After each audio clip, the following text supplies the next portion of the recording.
Shalom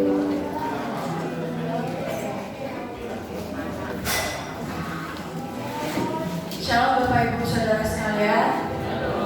Kita mau mulai ibadah kita pada pagi hari ini. Saya undang semua untuk bangkit berdiri.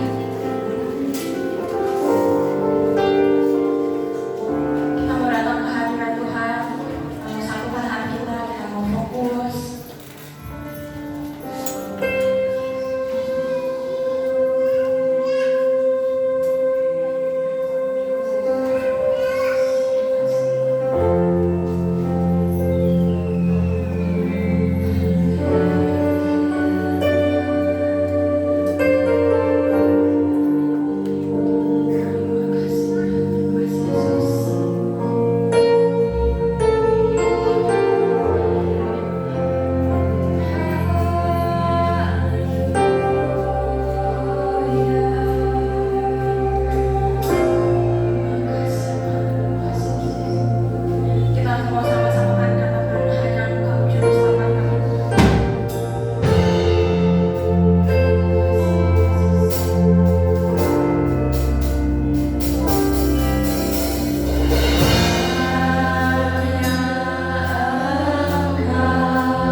mendengarkan firman-Mu ya Bapa. Terima kasih Yesus, hanya dalam nama-Mu kami berdoa dan syukur.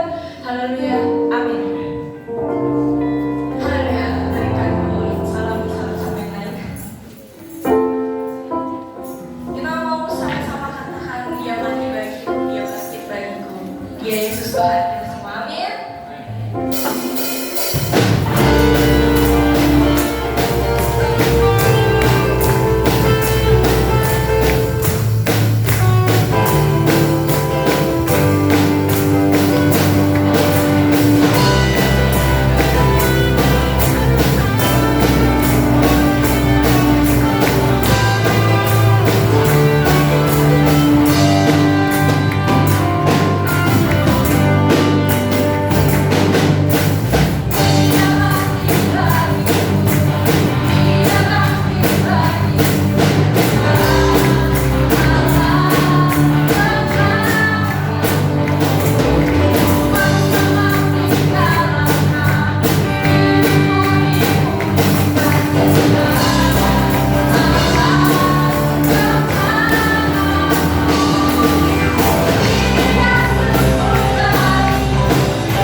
mata, kita mau fokus pada Tuhan.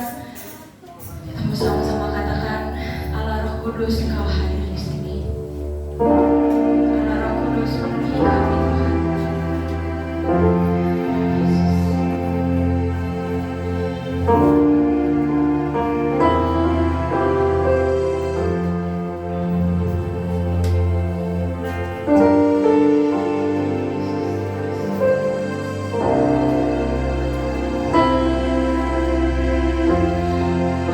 Allah Roh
memuliakan dan mengagungkan nama Tuhan.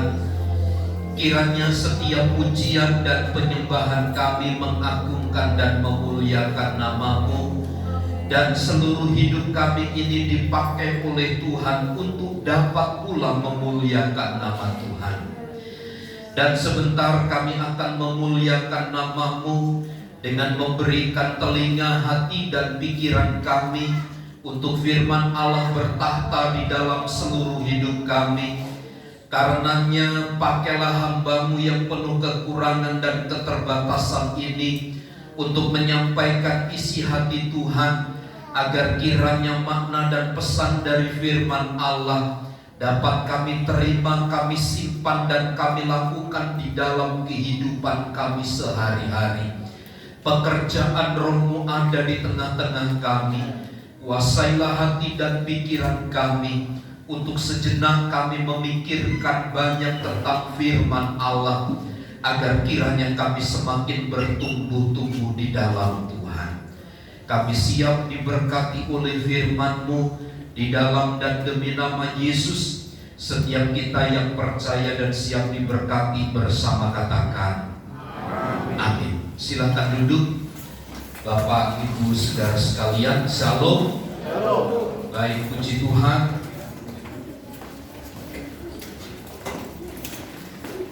Kita sampai kepada Injil Matius pasal yang ke-14. Pada ayat yang ke-22 sampai ayat yang ke-33, kita akan melihat satu makna, satu pengertian tentang peristiwa di mana Tuhan Yesus berjalan di atas air. Kita baca ayat ini bergantian. Saya membaca ayat 22 dan seluruh jemaat Tuhan kita bersama membaca ayat 23 dan seterusnya. Sesudah itu Yesus segera memerintahkan murid-muridnya naik ke perahu dan mendahuluinya ke seberang. Sementara itu Ia menyuruh orang banyak pulang. Yesus naik ke atas bukit untuk berdoa seorang diri. Ketika hari semalam, Ia sendirian di situ. Perahu murid-muridnya sudah beberapa mil jauhnya dari pantai dan diombang-ambingkan gelombang karena angin sakal. Kira-kira jam 3 malam datanglah Yesus kepada mereka berjalan di atas air. Ketika murid-muridnya melihat Dia berjalan di atas air, mereka terkejut dan berseru, "Itu hantu!" Lalu berteriak-teriak karena takut.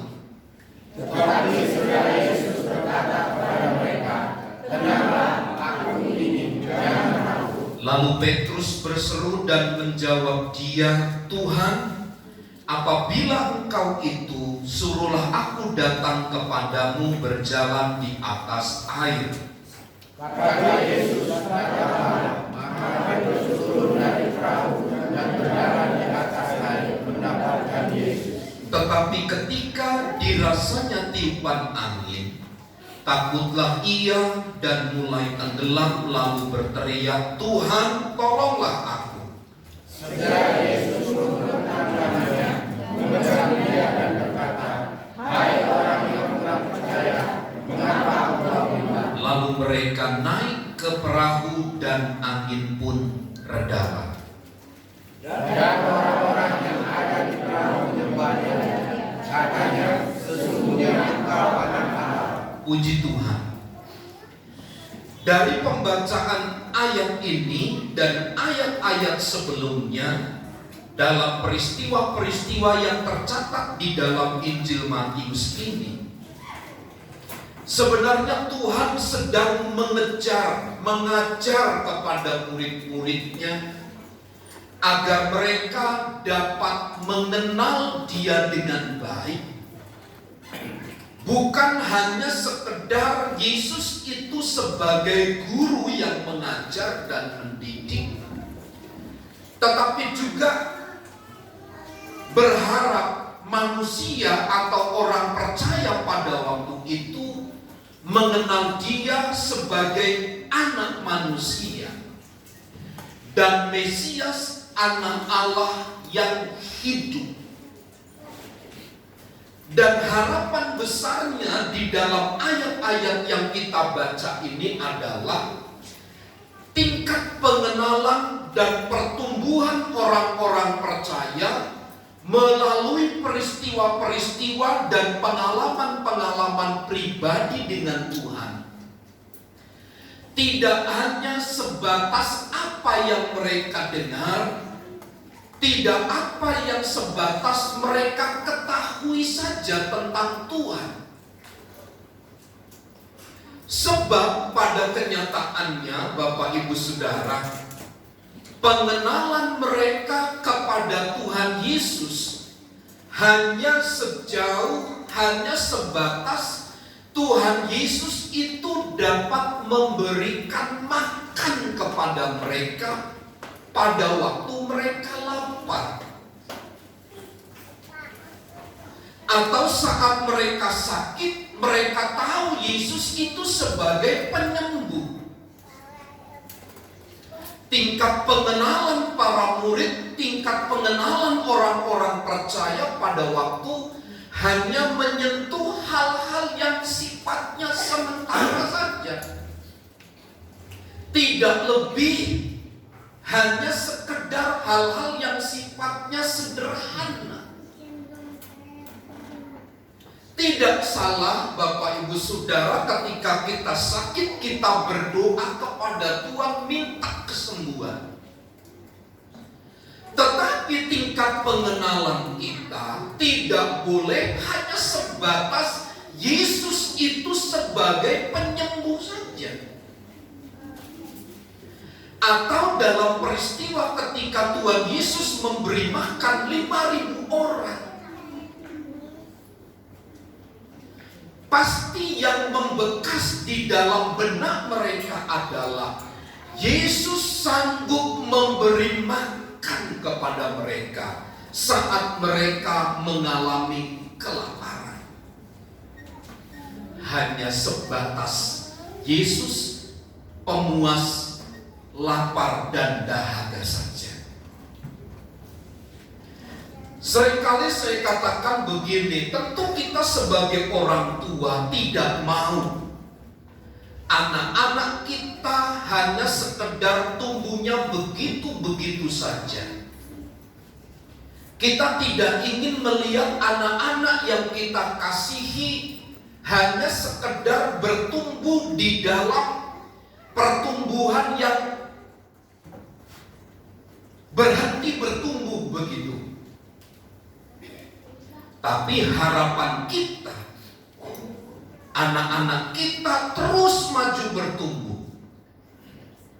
Sampai hari ini Floren bilang, saya mau kursus. Saya tunggu sampai hari ini gak kursus-kursus. Mainnya ya hanya begitu, main keyboardnya. Hanya bilang begitu saja, saya rindu main keyboard lebih. Saya rindu main saksofon, sebut saja semua. Saya bilang begitu. Tapi kalau nggak bertindak, kalau tidak diasah, hanya begitu saja. Bisa sih bisa, tetapi hanya selevel itu. Saya sering bilang, coba kalau beberapa waktu yang lalu sudah masuk, mungkin hari ini kami sudah masuk level sekian. Masuk level sekian. Anak saya Jen juga bilang, Jen belajar bahasa Inggris. Tuh lihat tuh Kiel tuh, gitu. Bahasa Inggrisnya cas-cis-cus saya lihat gitu. Nggak ada yang bagus tempat kursusnya. Jen bilang begitu. Masa kursus kami suruh mengerjakan soal aja gurunya nggak ada? Oh, begitu rupanya. Kemarin ketika mau ulangan bahasa Inggris, ulangan bahasa Inggris ini, saya bilang kursus, makanya kursus. Saya bilang, belajar. Saya itu kursus sudah lama Bapak Ibu Saudara bahasa Inggris, tapi memang otak saya gitu, otak sudah dedel gitu. Belajar terus gitu, tapi juga untuk bahasa memang sulit, susah. Sampai gurunya bilang, Bapak kok bahasanya medok sekali, coba dirubah gitu Pak. Dirubah bagaimana bahasa itu? Teman-teman saya kursus anak-anak kuliah, anak-anak SD, anak-anak SMP. Saya berjenggot udah ubanan, anak-anak saya yang lain bareng. Namamu siapa? Rumahmu di mana? Siapa nama istri? Siapa nama anak? Diajar begitu. Ketika kami ke Malaysia, ke Singapura ya, beserta rombongan hamba-hamba Tuhan, saya 4 orang ditahan karena bercandaan. Sudah dikasih tahu di negara orang jangan banyak bercanda gitu. Ini teman-teman hamba Tuhan bercanda saja dari awal sampai akhir. Akhirnya kami dipanggil, termasuk saya, masuk ruangan dulu katanya. Ditanya pakai bahasa Inggris. Di otak ini nyambung, tahu gitu, tapi mau ngomong sulit. Apa yang ditanyakan tahu semua, tapi mau ngomong gagu. Kenapa? Salah satunya adalah saya mau tidak bertumbuh, tidak mau bertumbuh gitu, tidak mau belajar. Nah, saya berharap Bapak Ibu Saudara, pengenalan kita kepada Kristus tidak hanya berhenti sebatas Dia yang menyediakan makan dan minum.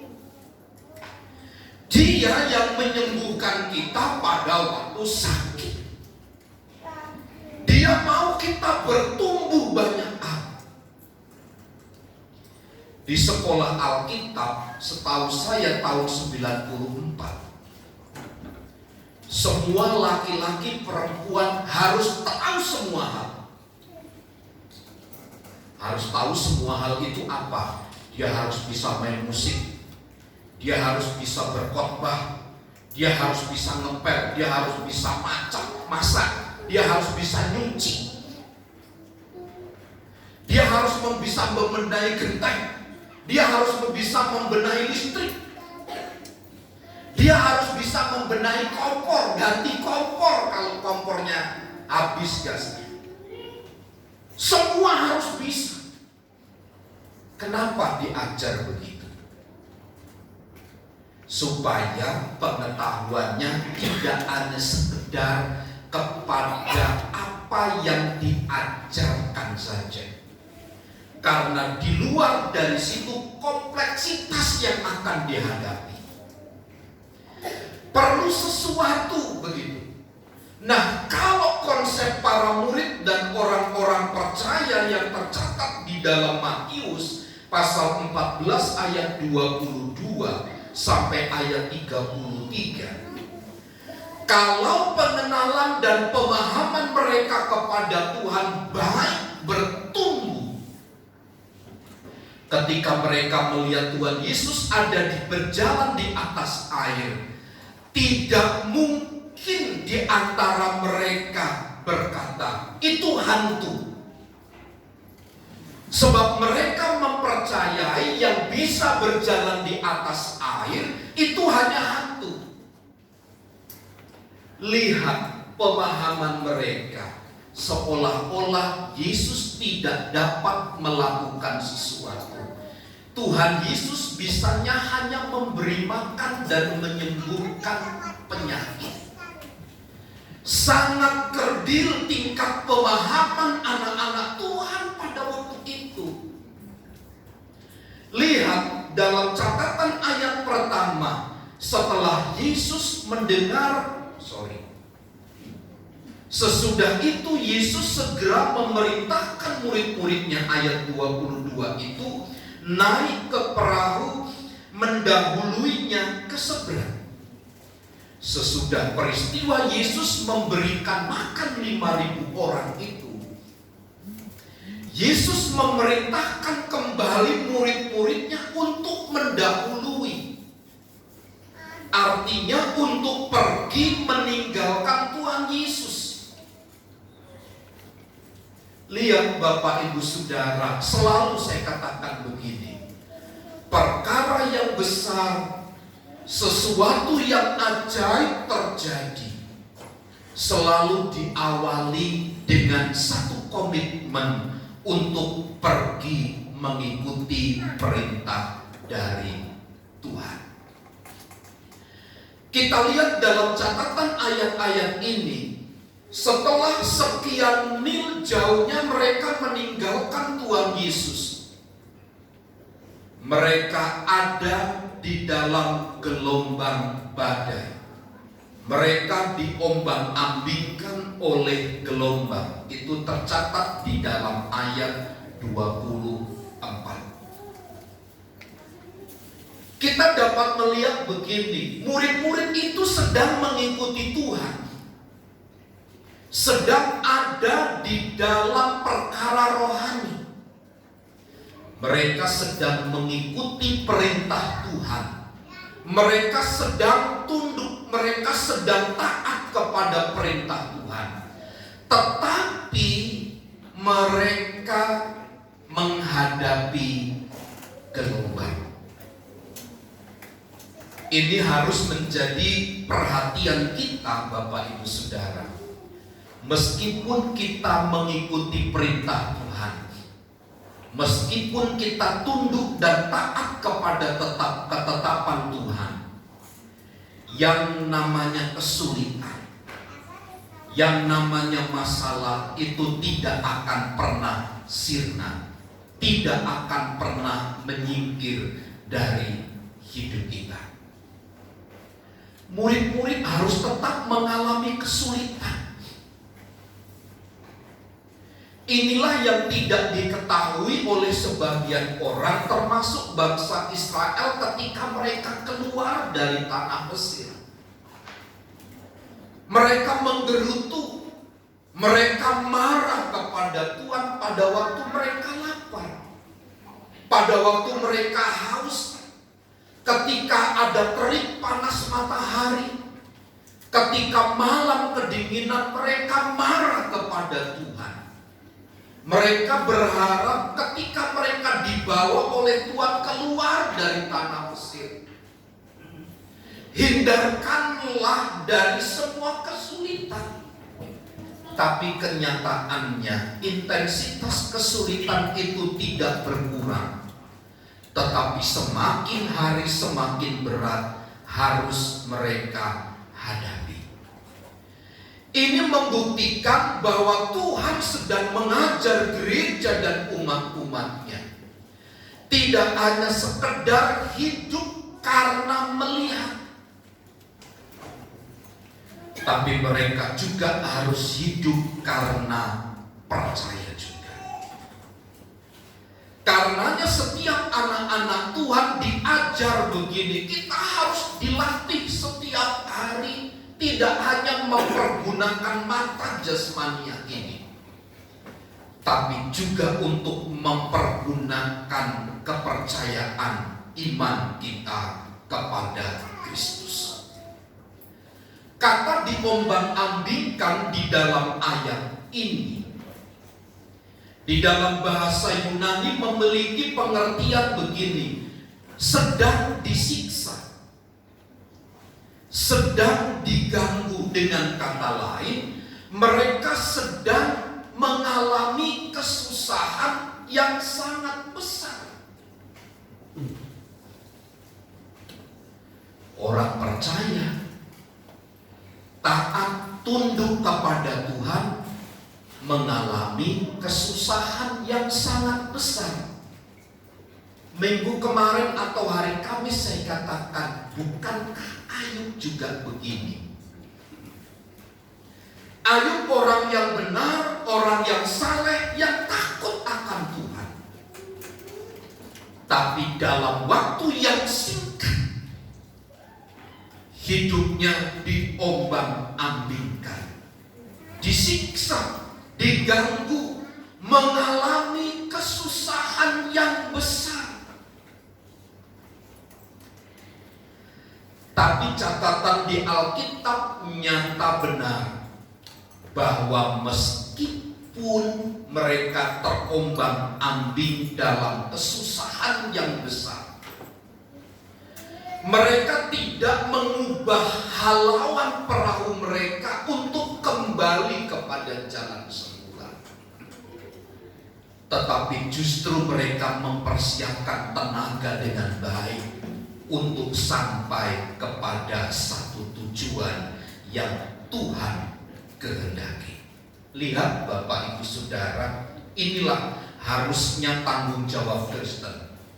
Meskipun kesulitan, meskipun masalah itu mengganggu, kesusahan itu begitu besar, janganlah kita mundur, tapi tetaplah maju, hadapi semua rintangan itu. Tadi sebelum main musik, Bapak Simanjuntak kecil yang main drum, dia bilang, saya tanya, kamu dapil mana? Saya ditaruh, harapannya sih di Pasar Kemis Om, tapi saya ditaruh di Kresek, di daerah Mauk gitu, karena dia dari PSI. Saya bilang, jauh amat Lim, kamu kenal orang di sana? Boro-boro kenal, begitu istilahnya. Dalam hati, siapa yang milih kamu nanti di sana? Sebelum saya mengucapkan itu, dia berkata begini, kepala tangguhmu harus tetap maju, hebat, semangat. Meskipun sulit, jalani terus itu, hadapi terus, jangan mundur. Ini adalah cara Tuhan, sudah maju, kepala mundur gitu. Terus melangkah. Nah Bapak Ibu Saudara, di dalam kesusahan yang besar, murid-murid diombang-ambingkan oleh badai. Sepertinya mereka disiksa, mereka terganggu, mereka harus mengalami kesusahan besar. Tetapi di balik semua peristiwa itu, jangan lupa ada Tuhan yang tetap bekerja. Lihat ayat 25. Kira-kira jam 3 malam, datanglah Yesus kepada mereka berjalan di atas air. Pengertian saya terhadap ayat 25 ini adalah, meskipun kita ada di dalam gelombang, diombang-ambingkan, disiksa sedemikian rupa, diganggu sedemikian rupa, kira-kira jam 3 malam datanglah Yesus kepada mereka berjalan di atas air. Kalau saya artikan begini, Tuhan itu tetap peduli, Tuhan itu tetap melihat. Bapak Ibu Saudara, keinginan kita, Tuhan itu bertindak berdasarkan atau seperti apa yang kita mau. Orang Kristen yang dewasa, orang Kristen yang bertanggung jawab, bukan dia menginginkan Tuhan mengikuti dirinya, tapi orang Kristen yang dewasa yang bertanggung jawab adalah dia harus mengikuti kehendak dari Tuhan. Ini yang sering terjadi. Kita beda persepsinya terhadap rencana Tuhan. Maunya kalau saya sudah mengikut Tuhan, bebaskan dari semua kesulitan. Maunya kalau saya berdoa langsung cesplok minum obat langsung sembuh. Itu kan mau kita. Tapi apakah memang mau Tuhan, kehendak Tuhan demikian atas hidup kita? Belum tentu. Disinilah Bapak Ibu Saudara, Tuhan sedang menguji kedewasaan kita, kasih kita, kepercayaan kita kepada Tuhan.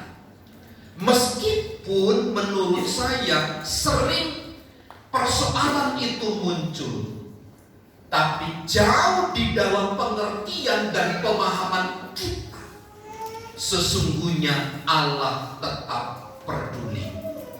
Lihat, sebelum ayat ini muncul, murid-murid sama sekali tidak tahu. Yang mereka tahu, Yesus itu ada di pinggir. Mereka sudah sekian mil berjalan. Yang mereka pahami, Yesus itu ada di sana. Tapi lihat, saat mereka ada dan menghadapi gelombang itu, Yesus tetap peduli. Apa yang tidak kita lihat, seringkali kita katakan tidak ada. Apa yang tidak kita lihat dengan mata kita, seringkali kita katakan, oh itu tidak mungkin, tidak ada. Sementara kalau Alkitab, kalau ada orang percaya itu ada, sulit bagi kita untuk menerawang. Karena memang mata kita tidak menjangkau, tidak melihat apa yang tidak ada.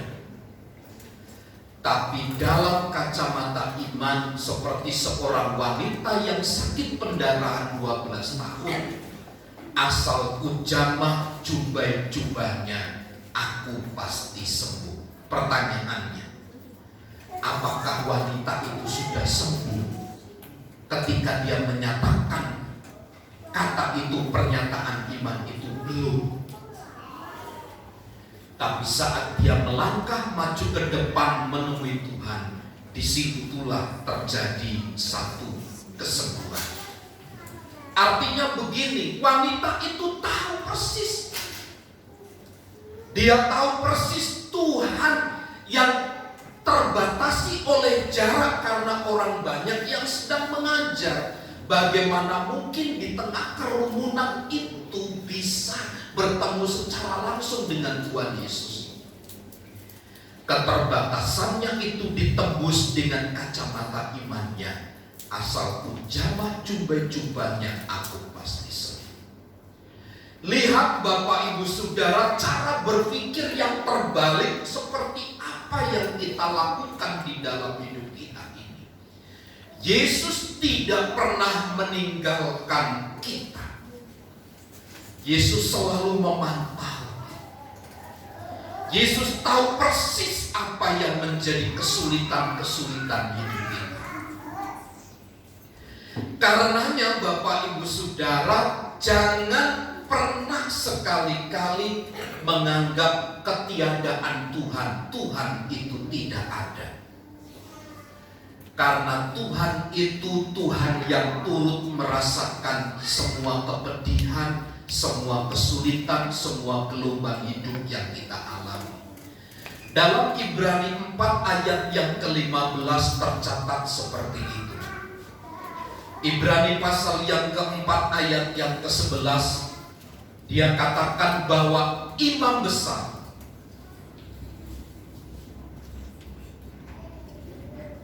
Ibrani 4 ayat yang ke-15.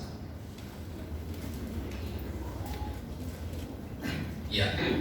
Sebab imam besar yang kita punya bukanlah imam besar yang tidak dapat turut merasakan kelemahan-kelemahan kita.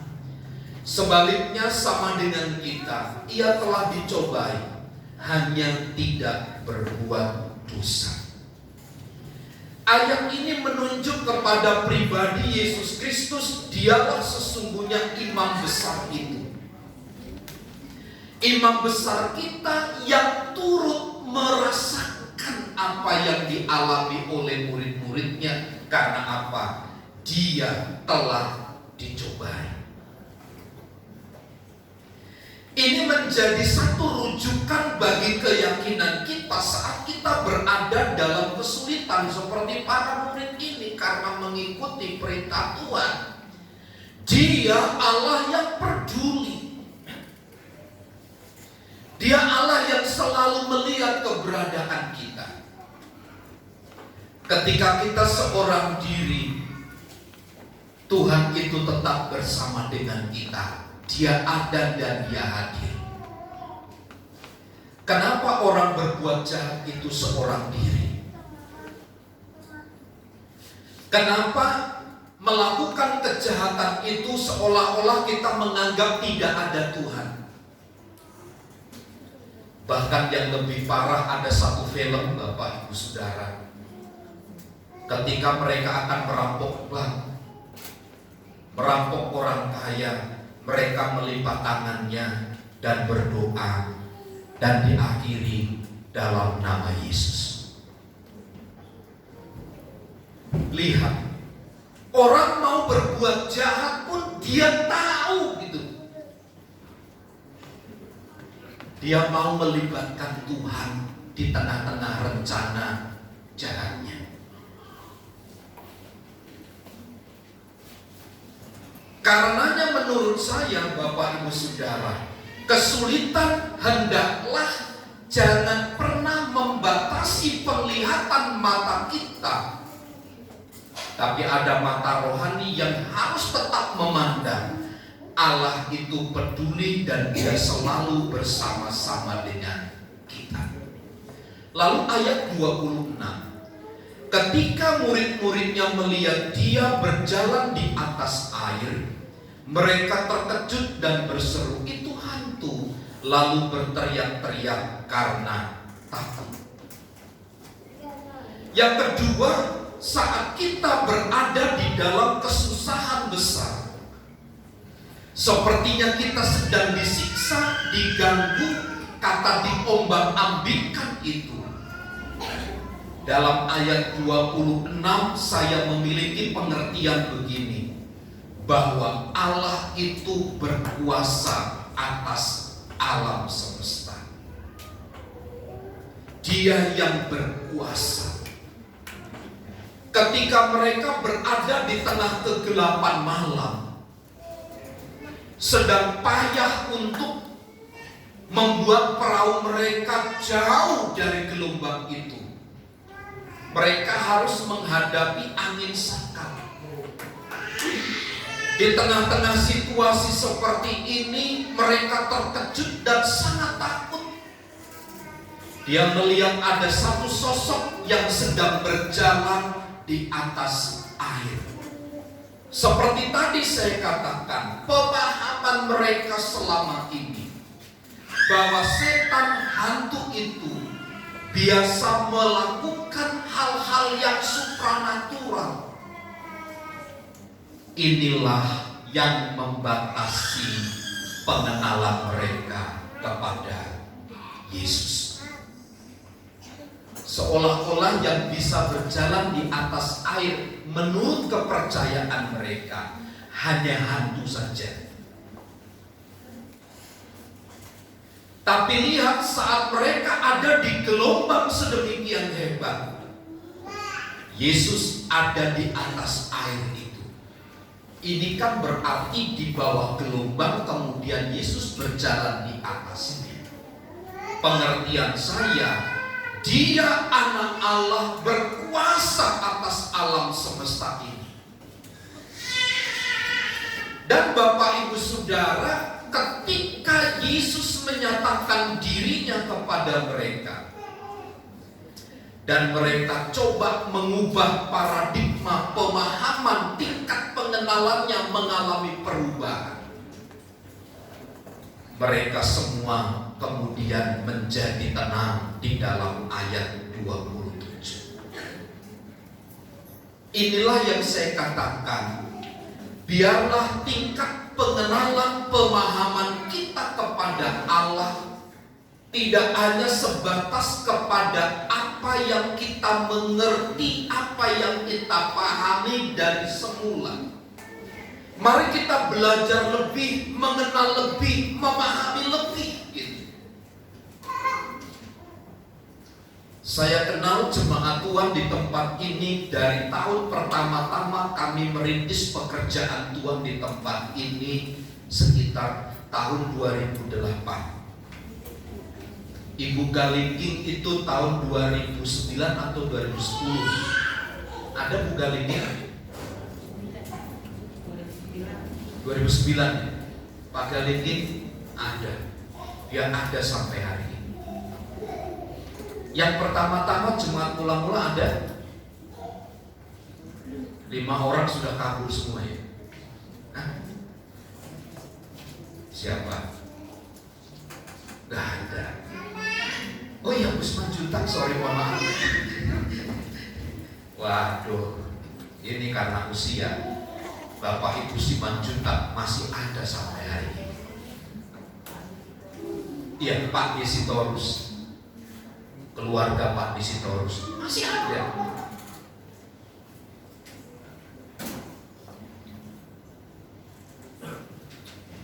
Saya percaya begini, tingkat pemahaman pengenalan mereka kepada Tuhan semakin baik dari hari ke hari. Tentu mengalami perubahan. Mengalami perubahan. Tidak hanya terkungkung hanya kepada satu pemahaman mula-mula saja. Betul, memang Yesus memberi makan 5.000 orang. Tuhan Yesus menyembuhkan, betul.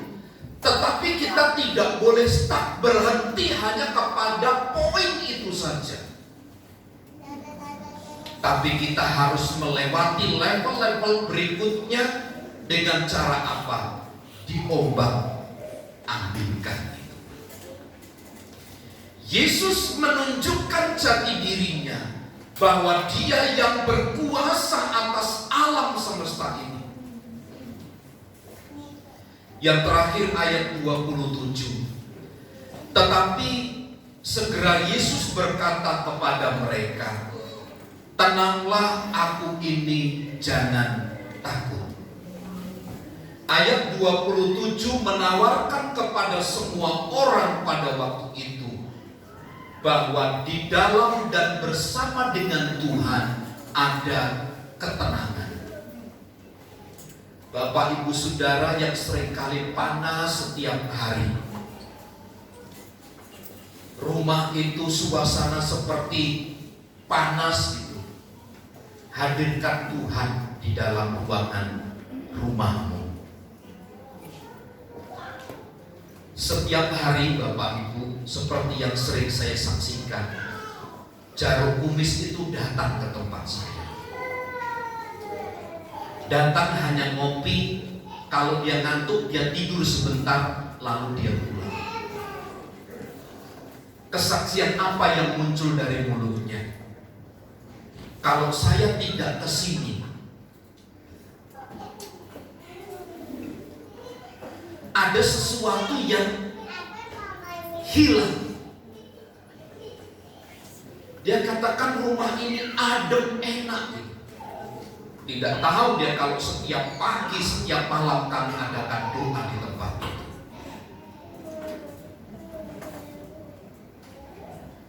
Kenapa? Bersama dengan Tuhan ada ketenangan. Waktu Yesus berkata kepada para murid dalam ayat 27 itu, aku ini, jangan takut. Pernyataan aku ini jangan takut di dalam ayat 27 itu bukan berarti dia sedang hanya sekedar menyatakan ini aku hadir di tengah-tengahmu. Tidak.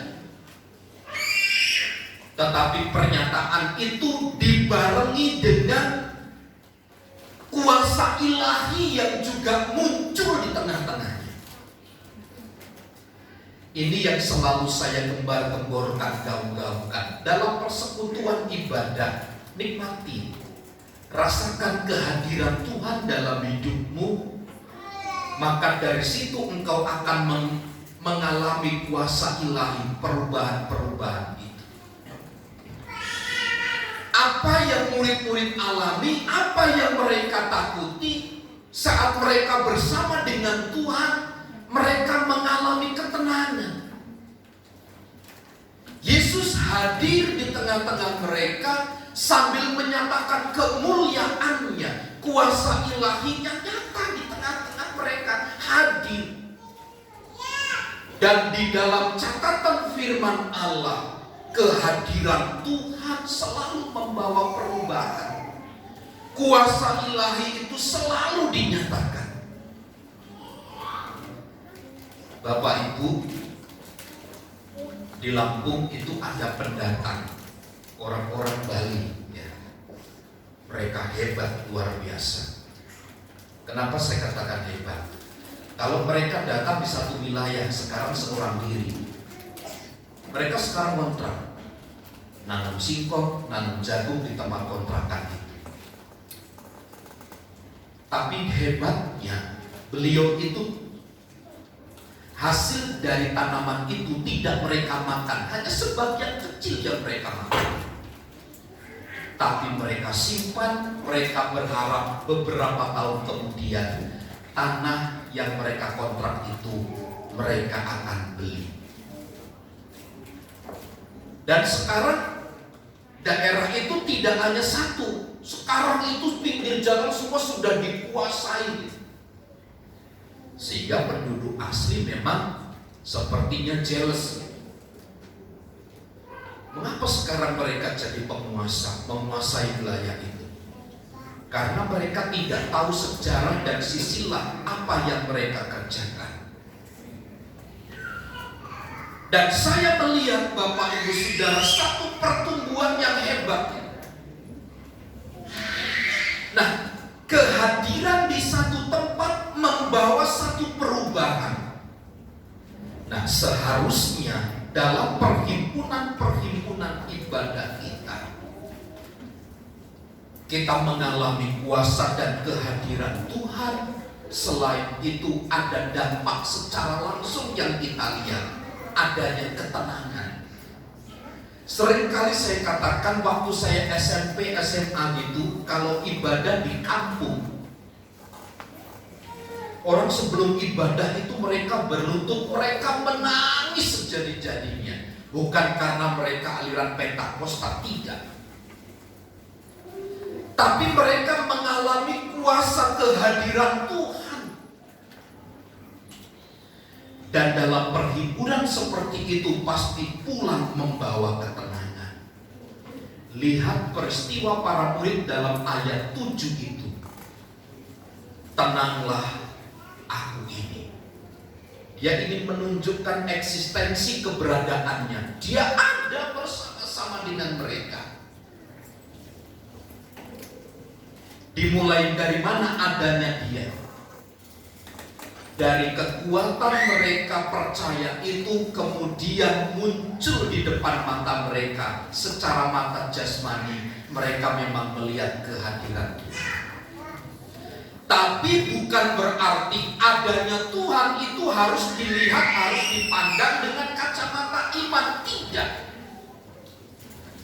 Mau kita melihat dengan kacamata iman, dengan mata jasmani, dia tetap ada. Keberadaannya tidak dihadirkan oleh karena kita percaya, oleh karena mata kita melihat, tidak. Karena memang dia selalu ada. Sekali lagi, kehadiran Tuhanlah yang membawa kuasa ilahi itu, yang membuat para murid menjadi tenang. Bapak Ibu Saudara, jangan kita gaduh. Jangan kita berpikir negatif ketika kita sedang ada diombang-ambingkan mungkin oleh angin saka. Kita mungkin sedang disiksa. Kita mungkin sedang diganggu kenyamanan kita. Kita diperhadapkan kepada kesusahan besar. Lihat kepedulian Allah. Lihat Yesus sebagai anak Allah itu berkuasa atas alam semesta. dan Dia ingin menyatakan kehadirannya yang membuat kita menjadi tenang. Kiranya Tuhan terus memampukan kita untuk semakin mengerti kebenaran ini, sehingga pemahaman kita semakin tajam dan kita semakin mengenal Tuhan dengan baik. Tuhan Yesus memberkati. Saya persilakan tim musik untuk maju ke depan. Kita akan bernyanyi satu pujian kepada Tuhan. Aku punya Tuhan yang besar, ku hidup karena percaya. Haleluya.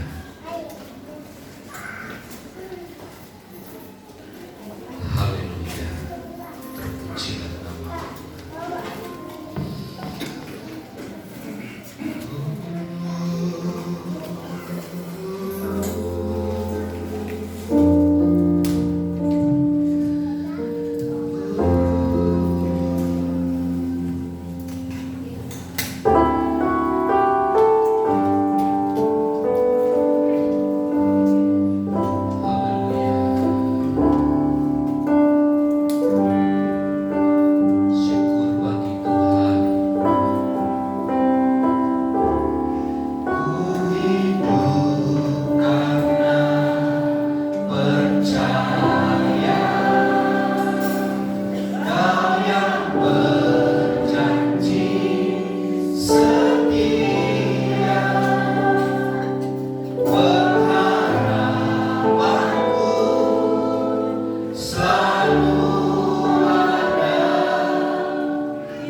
untuk kami semakin lagi lari melangkah di dalam Tuhan, sebab di sana Engkau menunjukkan pengenalan diri yang baik kepada kami. Kami semakin mengenal akan karya dan perbuatan Allah. Kami akan semakin melihat mujizat dan kemuliaan Tuhan. Kami akan semakin melihat bagaimana Yesus hadir di tengah-tengah kami dan menyatakan kuasa dan kemuliaan bagi kami. Mungkin ada di antara kami hari ini, kami sedang disiksa sepertinya, kami sedang diganggu, kami sedang diombang-ambingkan. Tapi kami percaya sesuai dengan kebenaran firman Tuhan, Engkau Allah yang peduli, Engkau Allah yang berkuasa atas alam semesta ini, dan bersama dengan Engkau ada ketenangan.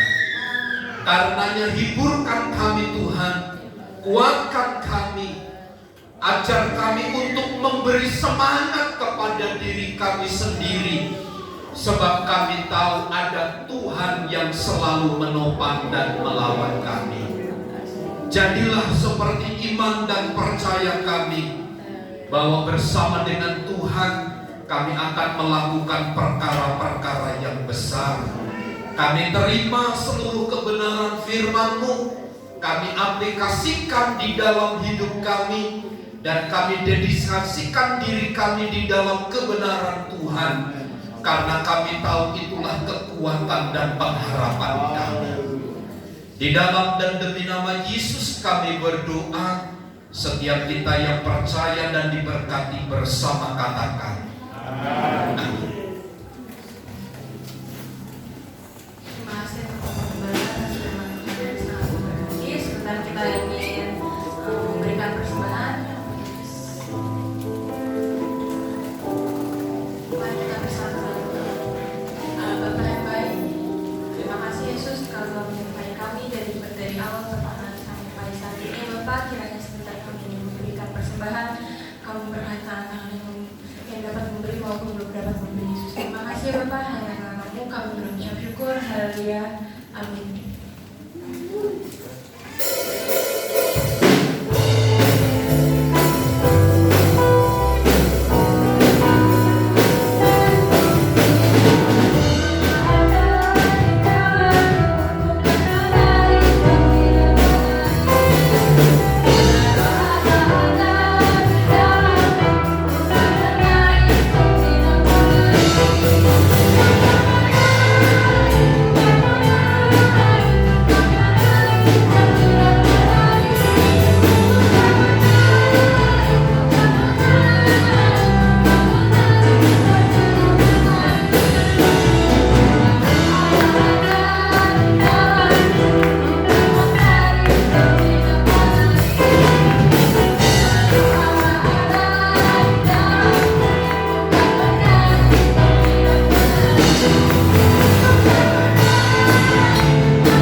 Diucapkan selamat datang kepada jemaat yang baru pertama kali datang. Kami bersukacita dengan kehadiran Bapak Ibu Saudara. Kiranya kita menjadi satu keluarga yang saling mendukung, saling mendoakan satu dengan yang lain. Tuhan Yesus memberkati. Selamat ulang tahun kepada Ibu Lady Bako tanggal 19 Mei, Ana Evelyn Zek tanggal 20 Mei, kemudian Saudari Erik Tobias Yumai tanggal 20 Mei. Tuhan Yesus memberkati. Bagi Bapak Ibu Saudara yang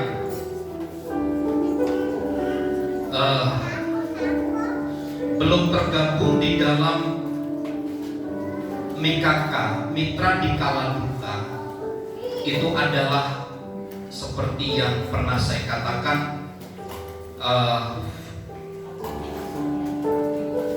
paguyuban kematian.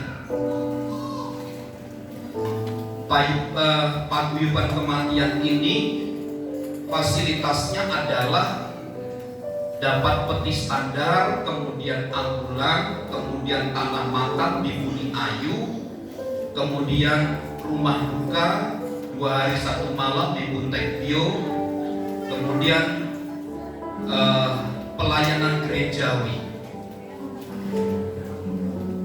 Pendaftarannya adalah 50.000, itu untuk usia di bawah 50, Mas. Di bawah 50 ya.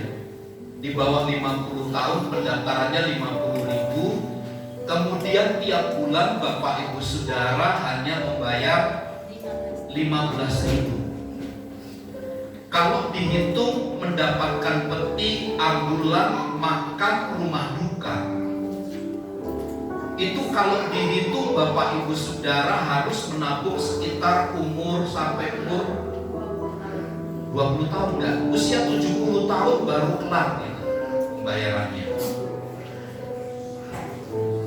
Jadi dipermudah. Jadi saya berharap Bapak Ibu Saudara jemaat Tuhan yang ingin masuk, kalau mungkin untuk biaya pendaftarannya tidak memungkinkan, nanti gereja dengan saya akan coba membicarakan ya. Tapi Bapak Ibu Saudara tiap bulan silakan nanti mengangsur 15.000 yang bertugas di sini Ibu Simanjuntak ya. Nanti bidangnya beliau. Nanti setiap bulan Bapak Ibu Saudara atau 1 tahun sekali Bapak Ibu Saudara bayar juga lebih bagus itu, supaya tidak menyulitkan, harus setiap bulan membayar. Nanti Ibu Simanjuntak yang akan semua menangani bagian itu. Saya kira untuk formulir nanti bisa kepada Ibu Gembala ya. Bapak Ibu bisa baca dulu, lihat dulu gitu. Nanti bisa didapat dari Ibu Gembala. Persyaratannya hanya sederhana, dibutuhkan KTP, kartu keluarga, dan kartu keluarga jemaat. Nanti kalau kartu keluarga jemaat kami bisa memberikan surat kepada Bapak Ibu Saudara. Kemudian Bapak Ibu Saudara berdoa, di sini ada 2 jemaat yang ikut caleg, calon legislatif gitu.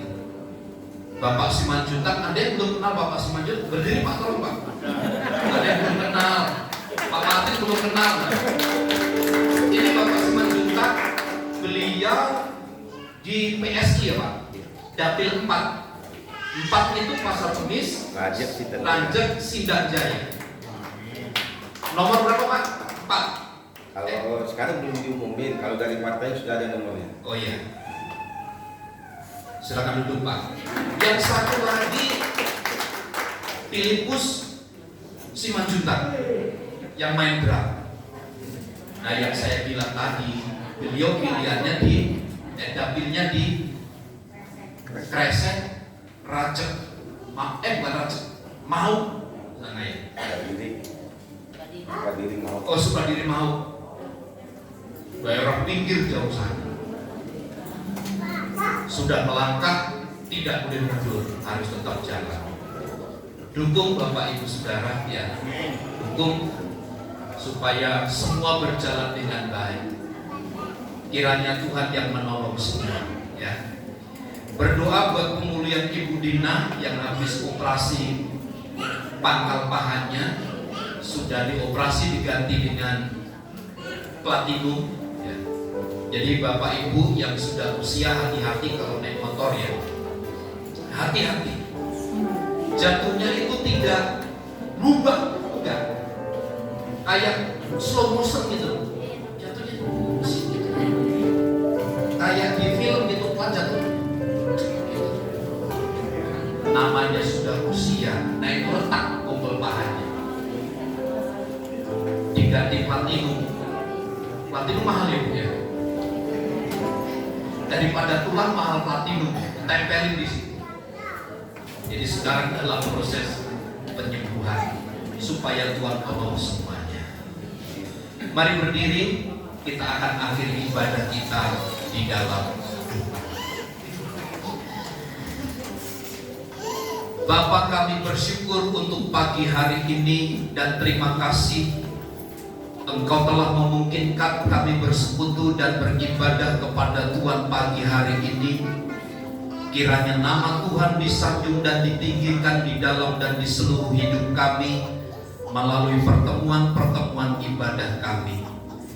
Saatnya Tuhan melimpahkan semua kemurahan-Mu dan belas kasih-Mu kepada setiap kami. Lawat dan berkati kami ya Tuhan. Berkati keluarga, berkati usaha pekerjaan, berkati setiap program rencana-rencana kami ke depan. Tuhan yang mendahului, Tuhan yang menyertai. Tidak ada perkara yang mustahil bagi Tuhan untuk menolong dan mengangkat kami. Berikanlah kemudahan demi kemudahan kepada kami Tuhan. Kalau kami berusaha, Tuhan berikan kemudahan. Kalau kami bekerja, Tuhan berikan kekuatan, kemampuan. Kalau kami sedang mengusahakan sesuatu, Tuhan yang membuka jalan. Kami percaya campur tangan Tuhan sempurna atas seluruh hidup kami. Kami berdoa bagi jemaat Tuhan yang lemah, yang sakit, Tuhan pulihkan, Tuhan sembuhkan mereka. Baik Ibu Dina, Ibu Lita, Tuhan berkati. Dan jemaat-Mu yang lain, kami percaya Allah yang menopang dalam kasih dan kemurahan. Jemaat Tuhan yang berulang tahun, Ibu Lady Bako, anak Evelyn, kami berdoa bagi saudara Erik, Tuhan berkati hidupnya, lawat berkati, sehingga anak-anak kami ini, keluarga dan jemaat-Mu ini bertumbuh dengan baik di dalam kasih dan pengenalan akan Tuhan. Engkau memberkati hidup mereka sekalian. Berkati jemaat Tuhan yang baru pertama kali datang bersama dengan kami. Engkau yang memberkati hidup mereka, memberkati keluarga mereka. Campur tangan Tuhan sempurna atas seluruh umat-umat-Mu. Kami berdoa bagi Bapak Simanjuntak dan Bapak Filipus Sujuto, Tuhan tolong. Kalau Engkau percayakan ada dalam wadah dan rencana ini Tuhan yang bekerja atas hidup mereka. Berkati mereka dalam nama Yesus. Engkau yang membuat semua menjadi berhasil oleh karena campur tangan Tuhan. Berkati gereja-Mu di tempat ini, rencana kami untuk memperluas ruangan ibadah, Tuhan menyediakan semua. Berkatilah bangsa dan negara kami. Berkati semua jemaat, berkati semua umat-umat-Mu. Dalam nama Yesus kami berdoa. Mari saudaraku, angkatlah tanganmu dan terimalah berkat Tuhan. Tuhan memberkati dan melindungi engkau. Tuhan menyinari engkau dengan wajah-Nya dan memberi engkau kasih karunia. Tuhan menghadapkan wajah-Nya kepadamu dan memberi engkau damai sejahtera. Kiranya kasih karunia Tuhan Yesus Kristus dan kasih Allah serta persekutuan Roh Kudus menyertai kita sekalian saat ini dan sampai selama-lamanya. Kami terima segala berkat Tuhan di dalam nama Tuhan Yesus Kristus. Kita semua yang percaya dan diberkati bersama katakan amin. Bapa,